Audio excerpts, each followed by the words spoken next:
Okay. हम लोग tuition से आ रहे थे तो हम मेरी मम्मा को मारते हुए लेके जा रहे थे। हम लोगों ने अपनी मम्मा को देखा तो उसके बाद हम लोगों ने अपनी मम्मा को बचाना मतलब हम लोगों ने कहा पुलिस को कि हमारी मम्मा को छोड़ दो। उसके बाद उन लोगों ने नहीं छोड़ा।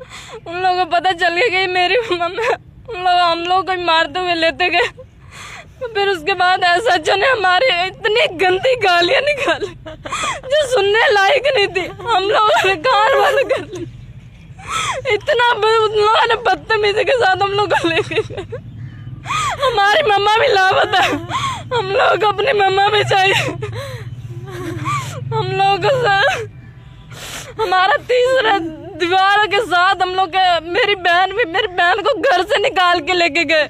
हमारे घर में जो माल था सब उठा के लेके जा रहे थे। हमारे दरवाजे सब तोड़ दिए।